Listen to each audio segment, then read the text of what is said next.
Hello दोस्तों, welcome to all for my classes Daksha classes. Now आज हम देखेंगे टीम टीचिंग, टीम शिक्षण के बारे में।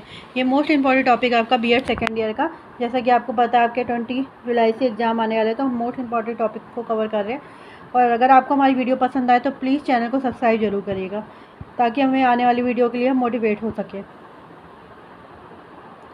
शॉर्ट क्वेश्चन में भी अक्सर आ जाता है कि टीम टीचिंग से क्या समझते हैं, तो शॉर्ट क्वेश्चन में भी आ सकता है और कभी कभी लॉन्ग क्वेश्चन में भी आ जाता है। ज़्यादातर ये शॉर्ट क्वेश्चन में ही आता है। शॉर्ट क्वेश्चन में ज़्यादातर पूछे जाने के चांसेस रहते हैं इसके। ये टॉपिक इम्पोर्टेंट आपका, इसको बिल्कुल भी मिस मत करिएगा। जैसे हम कोलैबोरेटिव टीचिंग भी पढ़ा चुके हैं, तो इसमें डिफरेंस भी हम थोड़ा डिस्कस करेंगे।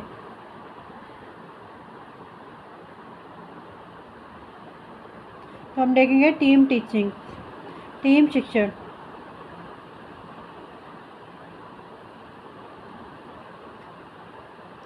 टीम शिक्षण, इसमें क्या होता है कि टीचर्स अपनी टीम बना लेता है।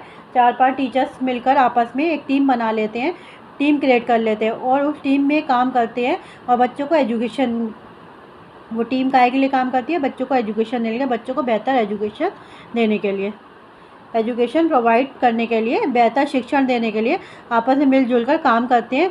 मिलकर प्लानिंग करते हैं कि किस तरीके से पढ़ाया जाए, क्या पढ़ाया जाना चाहिए, कौन सी टीचिंग स्ट्रेटजी अपनाई जानी चाहिए। तो वो सब चीज़ें जो होती है मिलकर एक साथ काम करते हैं, अपने उद्देश्यों को एक साथ करते हैं। तो टीम टीचिंग क्या होती है? Group of instructions. Team teaching involve A group of instructor teacher working purposefully, regularly and cooperatively to help a group of students of any age learn. Teacher together set goal for a course, design a syllabus, prepare individual lesson plan, teach student and evaluate the result। तो आप Hindi English दोनों की PDF आप description box से download कर सकते हैं। आपको हिंदी इंग्लिश दोनों की पीडीएफ वहाँ पे प्रोवाइड की गई है, तो आप वहाँ से डाउनलोड कर सकते हैं। टीचर और इंस्ट्रक्शन का एक ग्रुप होता है जो कि एक साथ काम करते हैं, उद्देश्य से, पर्पस होता है। रेगुलरली यानी कि नियमित रूप से करते हैं, और कोऑपरेटिवली मतलब एक दूसरे के साथ सहकारी रूप से समन्वय बनाकर काम करते हैं, बच्चों के लिए, स्टूडेंट के लिए, चिल्ड्रन का एजुकेशन देने के लिए। जो टीचर्स होते हैं वो आपस में एक साथ मिलकर एक गोल को रखते हैं कि हाँ ये हमारा गोल है, और उसके अकॉर्डिंग सिलेबस को डिज़ाइन करते हैं और इंडिविजुअली लेसन प्लान को प्रिपेयर करते हैं और बच्चों को पढ़ाते हैं। लास्ट में जो पूरा रिजल्ट होता है उसको एवेल्यूएट करते हैं। कुल मिलाकर टीम टीचिंग में टीम बना ली जाती है, वो टीचर्स मिलके बच्चों को बेहतर शिक्षा देने के लिए काम करते हैं। अब बात करते हैं कि अगर आपने कोलैबोरेटिव इंस्ट्रक्शन पढ़ा था, इससे पहले भी हमने कोलैबोरेटिव इंस्ट्रक्शन की वीडियो बनाई है, अगर आपने वो नहीं देखी तो वो भी प्लीज़ देख लीजिए। कोलैबोरेटिव इंस्ट्रक्शन और टीम टीचिंग में क्या डिफरेंस है? तो डिफरेंस में हम आपको बता दें, कोलैबोरेटिव में जो होता है वो उसमें अक्सर जनरली जो होता है 2 टीचर्स को लेकर चलते हैं। उसमें 2 टीचर्स होते हैं, एक टीचर जनरल टीचर का होता है, एक जनरल एजुकेशन का टीचर होता है और दूसरा स्पेसिफिक एजुकेशन का टीचर होता है। जनरली हम ये थॉट माइंड में रख के चलते हैं कि बाकी कुछ केसेस में 2 से ज़्यादा टीचर्स भी हो सकते हैं, तो वहाँ पे हम मान के चलते हैं 2 ही टीचर्स होते हैं। लेकिन यहाँ पर तो नाम ही टीम का आ रहा है, तो टीम में तो 3 या 3 से ज़्यादा या 4-5 टीचर भी आपस में मिलकर एक साथ काम करते हैं। अब बात आती है टीम टीचर के प्रकार के। टीम टीचर की कौन कौन से प्रकार होते हैं, टाइप्स होते हैं। अलग अलग तरीके के टीम शिक्षण हो सकते हैं। सबसे पहला होता है इंटरेक्टिव टीम टीचिंग। इसमें क्या होता है, तो कोई भी 2 टीचर्स, कोई भी 2 इंस्ट्रक्टर फैकल्टी के, पूरी फैकल्टी के मतलब पूरी फैकल्टी के कोई 2 member, 2 faculty member present in front of the class immediately. मतलब पूरी फैकल्टी के 2 टीचर, 2 मेंबर्स जो होते हैं एक साथ क्लास में आपके सामने आ जाते हैं और आपको पढ़ाते हैं। सेकंड आता है रोटेशनल फॉर्मेट टीम टीचिंग, घूर्णी प्रारूप टीम शिक्षण। इसमें क्या होता है कि टीचर्स जो होता है रोटेशनली बार बार वो मतलब आपस में पहले से ही सेलेक्ट कर लेते हैं कि ये टॉपिक्स आप पढ़ाएंगे, ये टॉपिक्स आप पढ़ाएंगे, या ये कंटेंट आप पढ़ाएंगे, ये कंटेंट मैं पढ़ाऊंगा, ये आप करेंगे, ये मैं करूँगा। तो वो आपस में इंटरचेंज होते रहता है, रोटेशनली फॉर्मेटिव अपनाया जाता है। इसके बाद आता है पार्टिसिपेंट ऑब्जर्व टीम टीचिंग। इसमें क्या होता है, एक टीचर पार्टिसिपेट करता है, एक टीचिंग करता है, और जो दूसरा टीचर्स होता है वो as a observe, as assistant काम करते हैं। अगर किसी बच्चे को, सभी बच्चों को ऑब्जर्व करते हैं, उनकी ज़रूरतों को देखते हैं, उनकी नीड को देखते हैं, ध्यान में रखते हैं नीड को।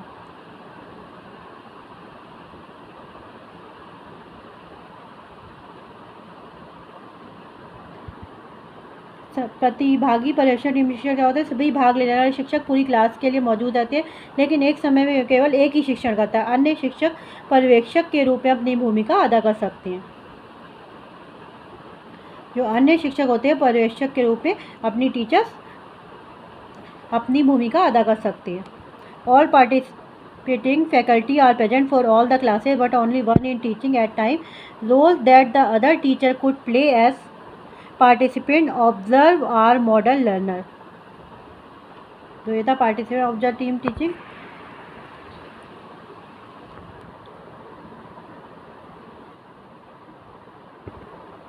नेक्स्ट आता है हमारा टीम कोऑर्डिनेशन।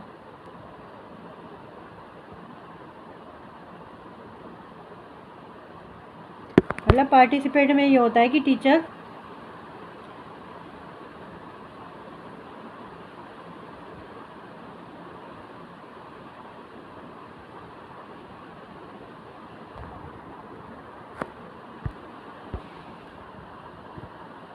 तो जो दूसरे टीचर्स होते हैं वो ऑब्जर्व करते हैं बच्चों को और उनसे रिलेटेड जानकारी इकट्ठी करते हैं कि बच्चों को कौन सी टीचिंग मेथड अच्छी लग रही है, या क्या किससे रिस्पॉन्स ज़्यादा मिल रहा है, किससे रिस्पॉन्स कम मिल रहा है, क्या समस्या आ रही है।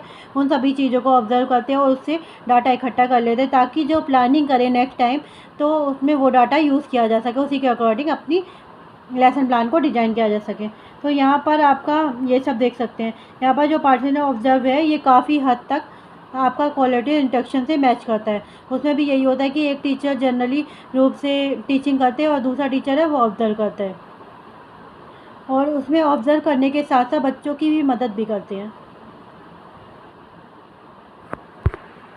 नेक्स्ट आता है हमारा टीम कोऑर्डिनेशंस।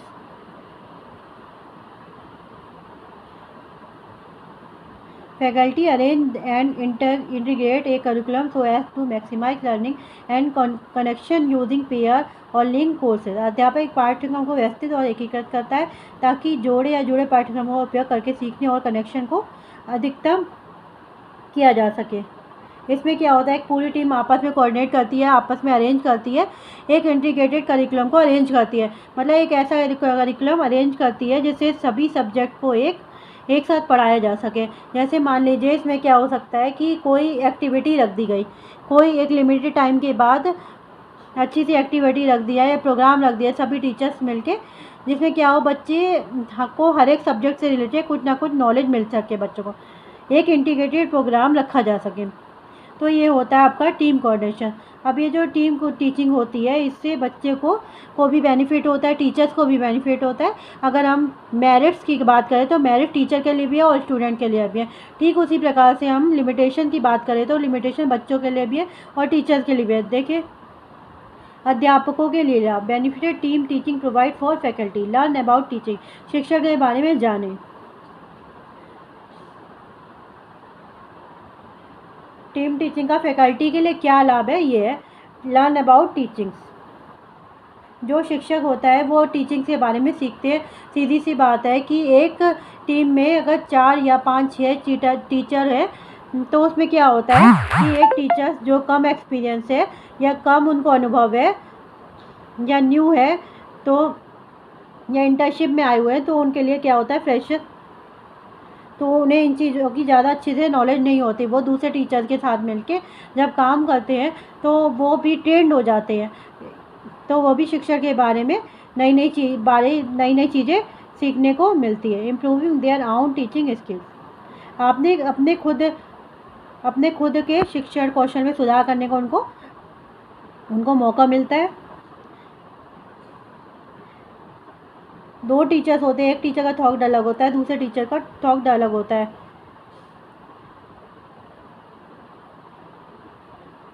अगर एक टीचर दूसरे के साथ काम करेगा, कोलैबोरेट होकर काम करेगा तो एक टीचर को दूसरे टीचर से और दूसरे टीचर को पहले टीचर से सीखने का मौका मिलता है।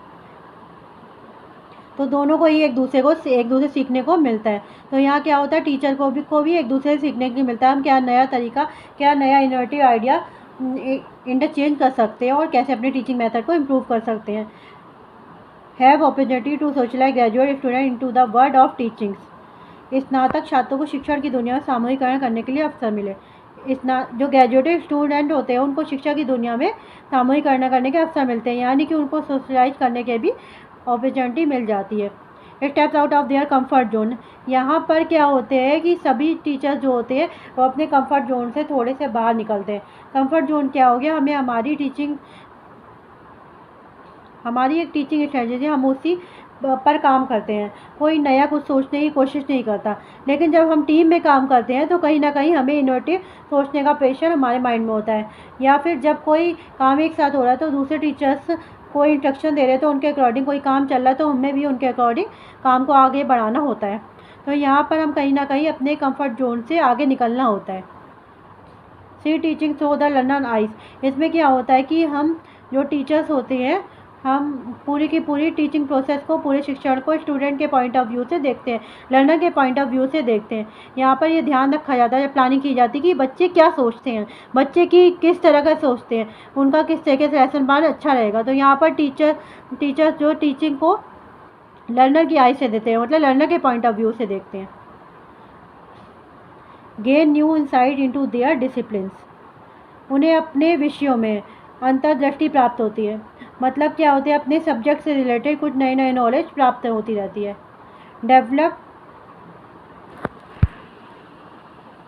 नेक्स्ट है develop clear perspective of the difference between discipline. विषयों के बीच अंतर पर इस पर दृष्टिकोण विकसित करते हैं।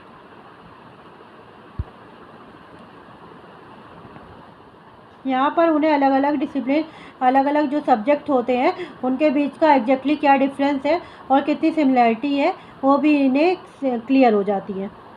अब आते हैं छात्रों के लिए लाभ। Benefit, team teaching provide for student, help to build bridge of understanding across discipline और for both faculty and student. सीधी बात है कि टीम टीचिंग भी स्टूडेंट को भी बेनिफिट होता है और टीचर्स को भी बेनिफिट होता है। तो यहाँ पर अध्यापक छात्र दोनों के लिए विषयों में समझ के पुलों का निर्माण करने में मदद करता है, यानी कि जैसे टीचर्स को मदद मिल रही है अपने सब्जेक्ट को और बेहतर बनाने के लिए और बेहतर की तरह से समझने के लिए, उसी तरह स्टूडेंट को भी है। आपको एक सब्जेक्ट में मैथ है तो आप मैथ एक टीचर पढ़ा रहे, डेली पढ़ाते आ रहे, तो उन्हीं के पॉइंट ऑफ व्यू से आप पढ़ते आ रहे हैं। लेकिन जब एक सब्जेक्ट आपका मैथ सब्जेक्ट का 3-4 टीचर आपस में मिलकर एक साथ कोऑर्डिनेट करके आपको पढ़ाएंगे तो आपको भी नई नई मेथड से पढ़ने का मौका मिलेगा, नए नए तरीके से पढ़ने का मौका मिलेगा, नई नई चीज़ों को जानने का मौका मिलेगा। Build greater curricular coherence for student. छात्रों के लिए अधिक से अधिक पाठ्यक्रम का निर्माण।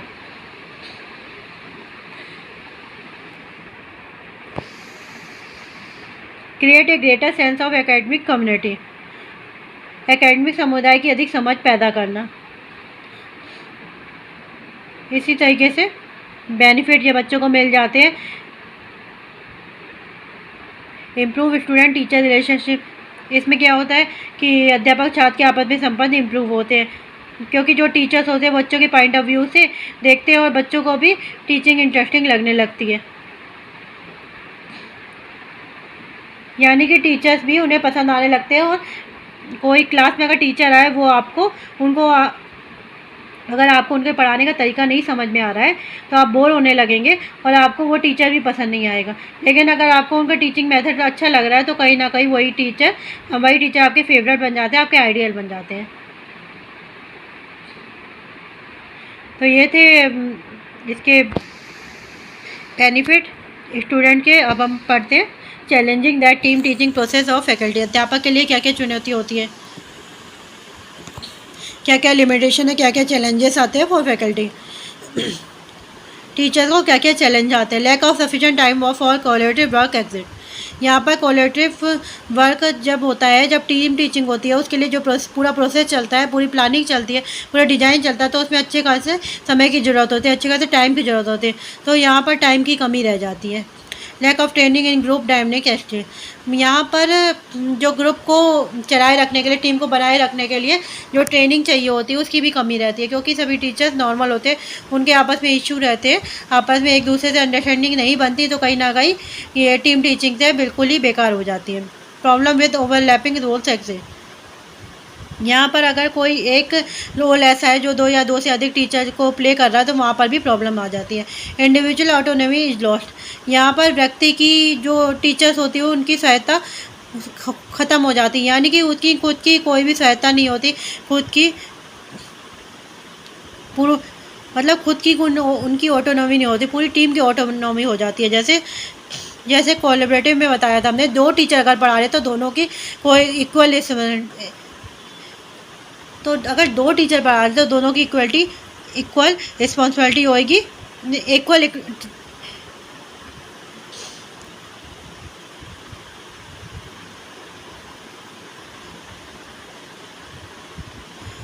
यहाँ पर व्यक्तिगत सहायता ख़त्म हो जाती है, यानी कि उनकी खुद की कोई भी सहायता नहीं होती, खुद की कोई, पूरी टीम की ऑटोनॉमी हो जाती है। जैसे हमने कोलैबोरेटिव में आपको बताया था कि दो टीचर घर पढ़ा रहे तो दोनों की इक्वल रिस्पॉन्सिबिलिटी होगी, इक्वल अकाउंटेबिलिटी होगी, इक्वल ऑटोनॉमी होगी। ठीक है, तो यहाँ पर जो टीम है पूरी की टीम की एक साथ रिस्पॉन्सिबिलिटी होगी, एक साथ अकाउंटेबिलिटी होगी, एक साथ ऑटोनॉमी होगी। एक टीचर की जो पर्सनल ऑटोनॉमी होती है, जो पर्सनालिटी होती है वो पूरी ख़त्म हो जाती है, इंडिविजुअलिटी ख़त्म हो जाती है। अब बात करते हैं छात्रों के लिए क्या चुनौती आती है। Instruction are not flexible in addressing student learning styles. जो बच्चों के, छात्रों के सीखने की शैलियाँ होती है, तरीके होते हैं, उसको सही तरीके से सीखने में, समझने में फ्लेक्सिबल नहीं हो पाते कहीं ना कहीं, क्योंकि हर एक बच्चे की जो होती है अलग अलग सीखने की ज़रूरत होती है, तो फ्लेक्सिबल नहीं हो पाते। सीखने की उम्मीदों के बारे में भ्रम मौजूद होता है। Confusion about learning expectations exist.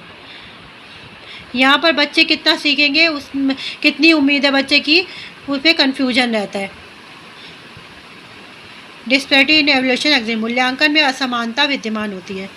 यहाँ पर इवैल्यूएशन भी अलग अलग जो होती है, डिस्पैरिटी दिख सकती है, असमानता दिख सकती है। एक टीचर के पॉइंट ऑफ व्यू से बच्चा है, दूसरे टीचर के पॉइंट ऑफ व्यू से वही बच्चा डल है, तो यहाँ पर वही चीज़ है कि चैलेंजेस आते रहते हैं, लिमिटेशंस आती रहती हैं। तो उम्मीद है ये टॉपिक आपको बिल्कुल क्लियर हो गया होगा।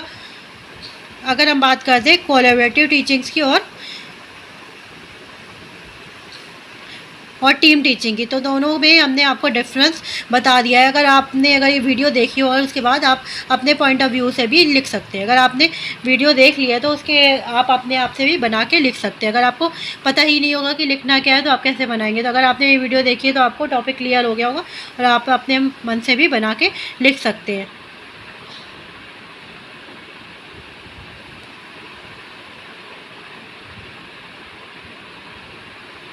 अगर आपको हमारी वीडियो पसंद आए तो please like, share and subscribe जरूर करिए, ताकि हमें आने वाली वीडियो के लिए मोटिवेशन मिल सके।